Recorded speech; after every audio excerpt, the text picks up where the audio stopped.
Good evening, ladies. Good evening, gentlemen. It's exactly 8 p.m. on our studio clock, and its news are on your TV, Spectrum Television. Top on ahead on our news stories tonight, February 26, 2024. The Indomitable Lionesses of Cameroon are out of the 2024 Paris Olympics qualifying race after losing 0-1 to Nigeria in Abuja. Also in this newscast, Douala Clean City is possible. The coordination committees of this project of the Douala 5 and 3 municipalities have been installed today by the SDO of the Douala 5 municipality, Silak Marie Vogo.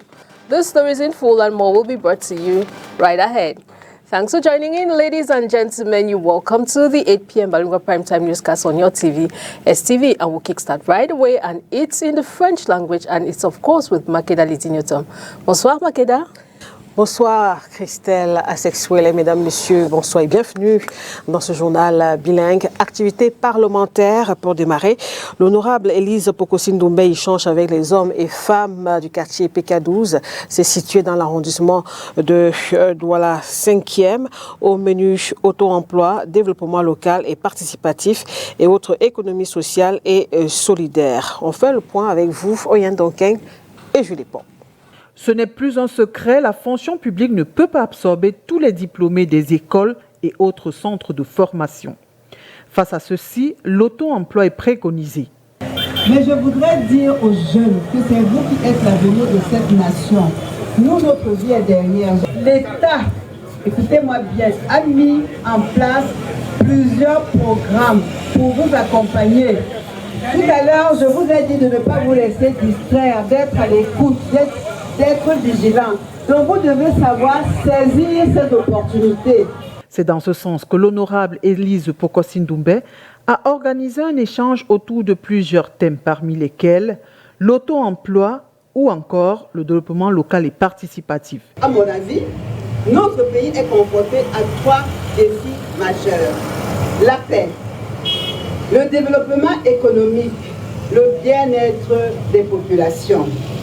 Parce que tout ce que nous mettons en place, tout ce que nous faisons pour notre développement économique, ne l'oubliez jamais. In fine, c'est pour le bien-être des populations. Quoi qu'on dise, on y pense. Et c'est pour ça que nous travaillons, c'est pour ça que nous sommes ici. Parce que c'est le but final, le bien-être des populations. Les populations de Ndokhem, c'est à PK12, dans le 5e arrondissement, ont bénéficié des expertises en décentralisation et développement local et de l'économie sociale et solidaire, non sans parler du rôle du député. Au-delà de son rôle de législateur et de contrôle de l'action du gouvernement, le député se positionne comme un intermédiaire entre vous, les populations, et l'exécutif.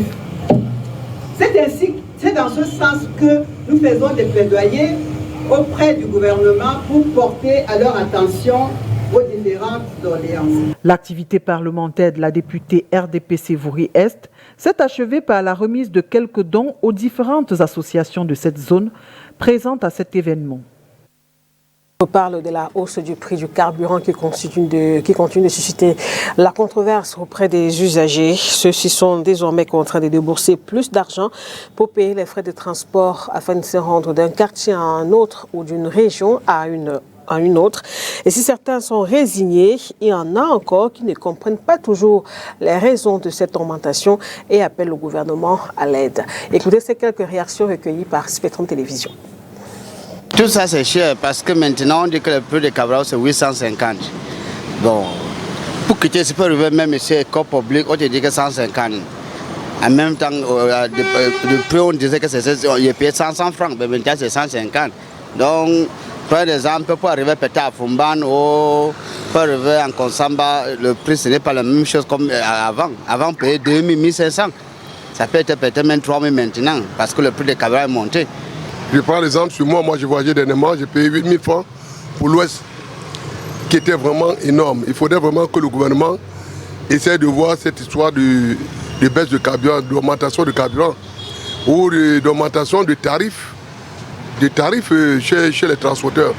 Parce qu'ils sont en train de, ils exagèrent. On va faire comment? On paye juste, non? Est-ce que on peut changer ce qui a déjà été établi. On ne peut rien faire. Quand le prix augmente, on change aussi. Ça change un peu le système de fonctionnement. Il faut d'abord afficher le client. Vous affichez au client. Et quand le client arrive, maintenant sa réaction de parler, sa réaction de payer, il commence à dire que le prix a augmenté. Quand il dit que le prix a augmenté, directement le client se fâche. On est obligé d'augmenter. Je préfère ne pas me prononcer. Hein. Pourquoi? Mais parce que la situation ne peut pas changer. C'est tout. Est-ce que ça vous embête? Et si ça m'embête, qu'est-ce que je peux faire? Je ne peux rien faire. Fructueux pour ces réactions recueillies dans la ville de Douala. Le réseau des parlementaires Diaspora, Coopération décentralisée et transfrontalière lance un appel pour plus de civisme sur nos routes. La lutte contre les accidents de la circulation devrait être la responsabilité de tous et de chacun. Inès Choudmon-Pangan et Thierry On à Yaoundé. Le Cameroun occupe le peloton de tête des pays africains qui enregistrent le plus de morts dus aux accidents de circulation. Des statistiques publiées par la Commission économique des Nations Unies pour l'Afrique révèlent qu'en moyenne, 16 500 accidents et 1 500 décès sont enregistrés chaque année. L'une des causes majeures de ces drames, c'est l'incivisme des usagers de la route. L'incivisme tue et que le civisme sauve des vies. Notre pays a besoin, dans sa phase de décollage, de développement, d'atteindre l'objectif de développement à l'horizon 2035, de ressources humaines fortes et qui travaillent le plus longtemps possible. Si nous continuons à assister à autant d'accidents sur nos routes, avec des pertes en vies humaines, avec des amputés, des éborgnés, des incapacitaires, des invalides, nous perdons de la ressource précieuse. La responsabilité des usagers de la route devrait donc tenir compte des besoins des autres et des exigences d'une population en santé dans le développement du Cameroun. Respectons le code de la route, respectons ces règles qui représentent la règle, comme toutes les autres règles dans notre société, pour l'harmonie et le développement harmonieux de tous et de chacun. Les investissements publics, économiques, internationaux, etc., doivent toujours s'accompagner d'un réarmement moral et civique des usagers pour lesquels on dépense autant de milliards. Un appel au civisme est lancé par le réseau des parlementaires Diaspora, Coopération, Décentralisation et Transfrontalière par le biais d'une association, le civisme sauve des vies. And back to Douala, where the Douala Clean City project is possible. The coordination committees of this project of the Douala Clean City have been installed today in the Douala 5 municipalities by the Senior Divisional Officer Silak Marie Mvogo. Details in the following report.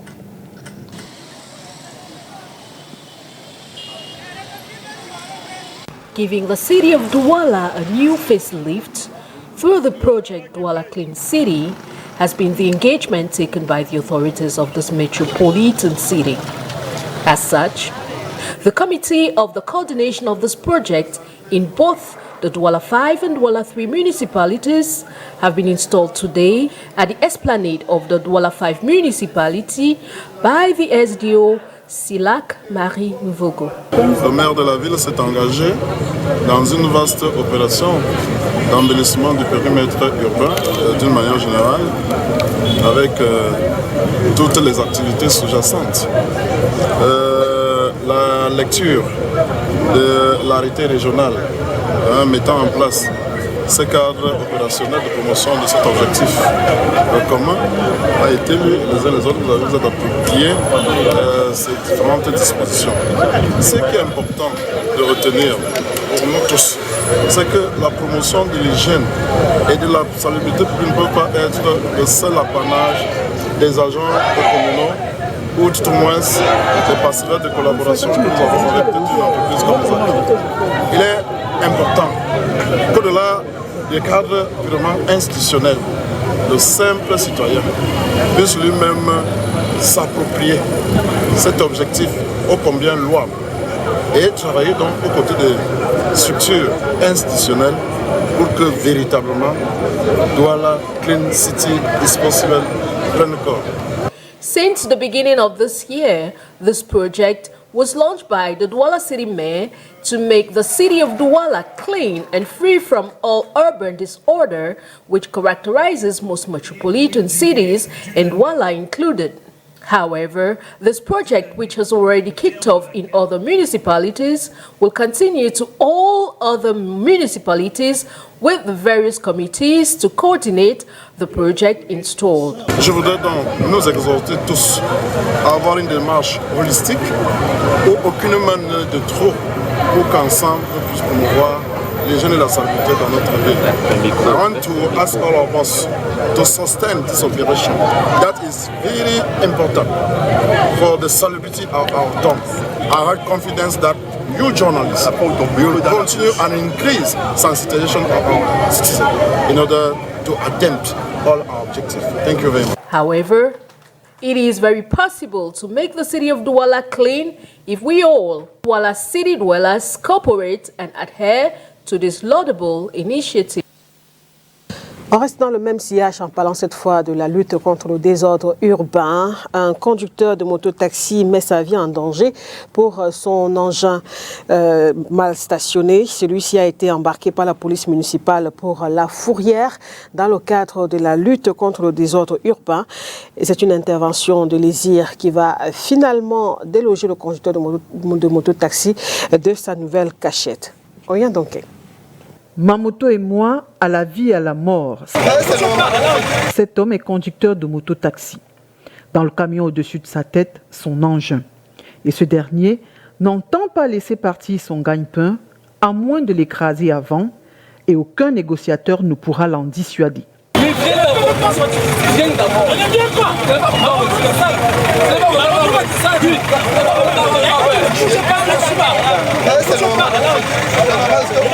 C'était sans compter sur les éléments de l'équipe spéciale d'intervention rapide, les CIR. Cette scène, digne d'un film hollywoodien, se déroule ce samedi 24 février 2024 au carrefour d'Okoti, ici à Douala. C'est au cours d'un contrôle de routine dans cette zone que la police municipale a saisi des motos en infraction. Nous sommes dans un système ou bien une démarche d'assainissement du secteur moto qui consiste à obliger les conducteurs de moto qui sont interpellés en mauvais stationnement de présenter leurs pièces aux forces de maintien de l'ordre. Lorsqu'ils n'ont pas de pièces, les motos sont mises en fourrière. Et avant de sortir de fourrière, les conducteurs de moto devront automatiquement se rendre à l'auto-école. Cette action rentre dans la campagne de lutte contre le désordre urbain organisée par la mairie de la ville. En culture, cette fois, le retour aux sources est nécessaire pour la jeunesse. Ceci va lui permettre de savoir comment fonctionne la société et développer le patrimoine. C'est le but recherché par le docteur Madeleine Johnson à travers son livre intitulé « Devoir de mémoire, sauvegarder le patrimoine immatériel du peuple Banen ». Après Yaoundé il y a quelques jours, la cérémonie de dédicace a eu lieu le 22 février dernier à l'IFC de Douala. Reportage. Il faut promouvoir, valoriser et sauvegarder le patrimoine Banen. Pour cela, il faut le connaître. C'est l'objectif recherché par l'ouvrage intitulé « Devoir de mémoire, sauvegarder le patrimoine immatériel du peuple Banen ». Le livre, subdivisé en 4 parties, est un recueil de récits, réflexions et autres témoignages sur les origines, combats et rites de ce peuple que l'on retrouve à Edea, Douala, Diginmeki et Nituku. Parce que personne ne choisit son lieu de naissance, l'auteur pense que cet environnement doit susciter la curiosité, question de comprendre et connaître ce qui le gouverne. Le patrimoine est un nom polysémique. Il peut renvoyer à des biens de famille hérités de ses parents ou également à de l'immatériel, soit des traditions et savoir-faire. Ici rentre en jeu la transmission et celle-ci doit être faite par les aînés. Ils doivent raconter l'histoire du pays aux jeunes. Un retour aux sources nécessaire pour travailler pour le rayonnement de la mère patrie. La diversité culturelle du Cameroun devrait être une force. Si dans cet ouvrage, le focus est le peuple Banen, ceci doit se faire dans le pays tout entier. Devoir de mémoire, sauvegarder le patrimoine immatériel du peuple Banen, c'est 221 pages, format A3, édité aux éditions Clés. L'auteur, le docteur Madeleine Johnson, ethnobotaniste, est diplômée de l'Université de Hambourg en Allemagne. Elle œuvre depuis 2003 pour la sauvegarde et la valorisation des savoirs et savoir-faire traditionnels et du patrimoine culturel banène. La dédicace de son ouvrage a eu lieu ce 22 février 2024 au Centre culturel français de Douala. We'll continue the story with our international stories, and it's with our international partners, the Voice of America. Boards, helmets, knee pads, and a whole lot of determination to bounce back when you take a tumble. Welcome to Girls Skate. It might not always look graceful, but it's a blast for these kids. Girls Skate was founded by Shanae Jacobs about 10 years ago, when she realized she was often the only female in her local skate park. Shanae was determined to spark a change.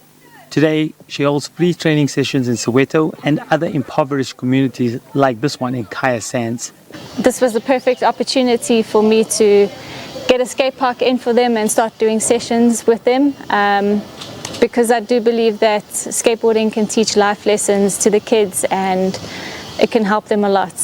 Perseverance, confidence, and a splash of self-expression. Jacobs is instilling these values in her students. 17-year-old Maya Mashaba has only been skating for 3 months, but is already feeling the thrill. Oh, I feel so good. Like, it's very fun. It's scary to see someone else doing it, but once you try, it's very nice. Mashaba has women's skateboarding trailblazers like skateboarder Bophelo Awua to look up to. She represented South Africa at the Tokyo Olympics in 2021. Awua was only 15 years old, and unfortunately, an injury kept her out of the games, but her presence was part of a trend. Awua initially got into skateboarding because of her brother. She would see him in the yard skating with his friends, and when they weren't looking, she would borrow his board and start practicing. Today, the girls don't have to sneak around, play with the boys. Now I feel like they don't really have a choice because there's been such a rapid growth of female skateboarders. It's kind of become normal. And some of the female skateboarders, I mean, we're skating at the same level or very close level as the boys. So there's not really much they can do about it, but just to accept it openly. Awua is trying to win a spot in this year's Olympic Games in Paris. And if she gets there, she wants her performance to bring even more goals to the sport that has given us so much joy. Siri Kassam, VOA News, Johannesburg, South Africa.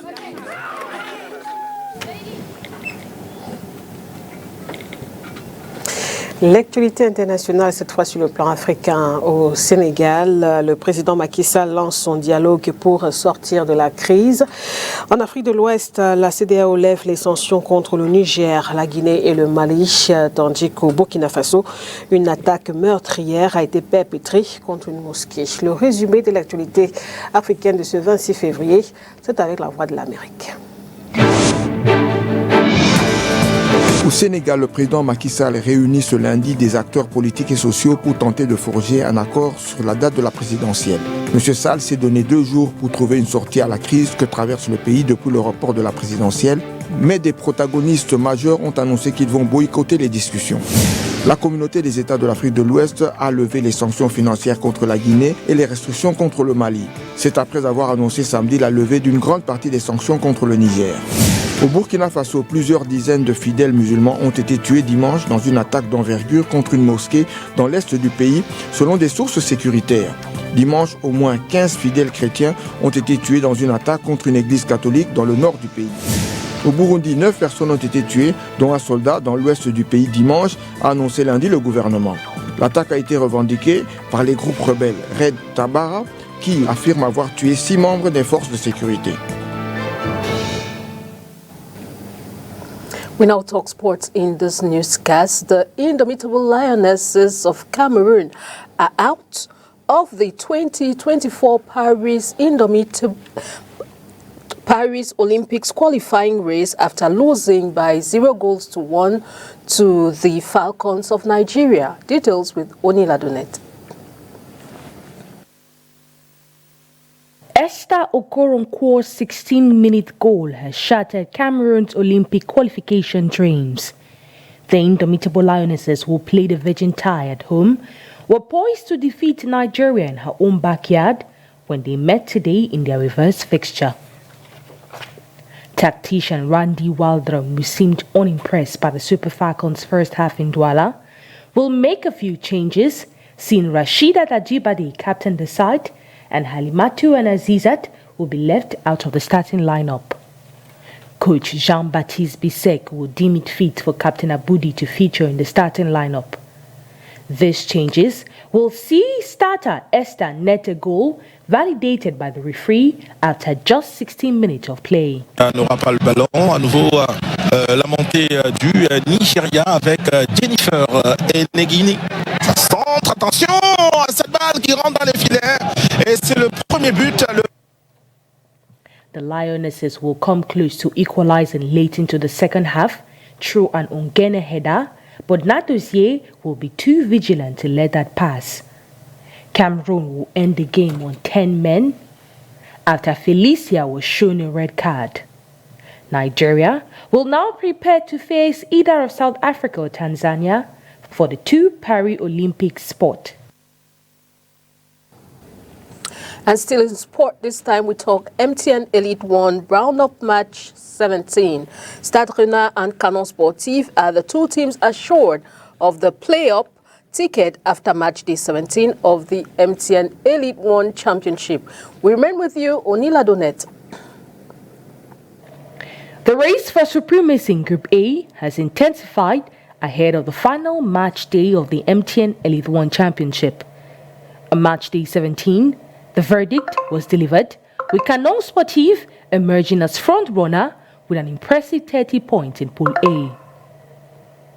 The Pakum boys dealt a blow to Aigle of the Menoa, ending their unbeaten streak by defeating them to 2-1 on home turf.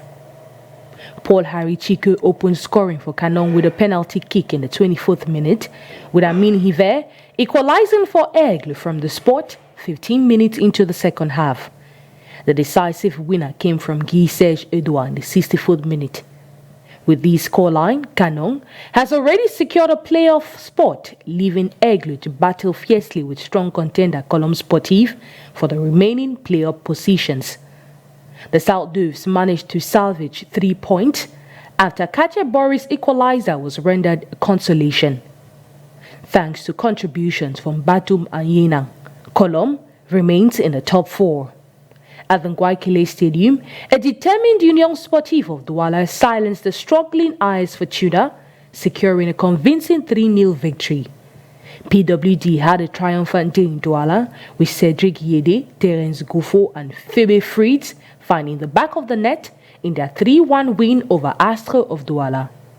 In a controversial match at the Bapilipe Stadium, second place Dinamo settled for a 1-1 draw with Gazelle, amid allegation of bad officiating according to coach Yves Clément Arroga. As the curtains fall on the last playing day, Astre, Fortuna, Canon are aware of their fate, while the remaining 7 teams still have a chance to grab one of the coveted 3 playoff tickets. In Pool B, the already qualified Stade Rennais showed no mercy against Avion at the Reunification Annex Stadium, clinching a 2-0 victory. Coach David Pago, who rested most of his key players, secured 3 crucial points for his team. Meanwhile, Apejes of Fou played a goalless draw with UMS of Lume, while Fovo de Baham suffered a 3-1 defeat to Cotonsport of Garoua. The final showdown will take place this Tuesday at the Limbe Centenary Stadium, where Victoria United faces off against Young Sport Academy. And that's the package we put together for this edition of the Bilingual Newscast on Spectrum Television. Thanks for watching. See you again tomorrow with fresh news and more on your TV. Good night. Good night, Makeda Lidinitem. Au revoir, Christelle Assex-Souley, mesdames, messieurs. Merci de votre attention. Excellente suite des programmes en compagnie de Spectrum Télévision. Au revoir.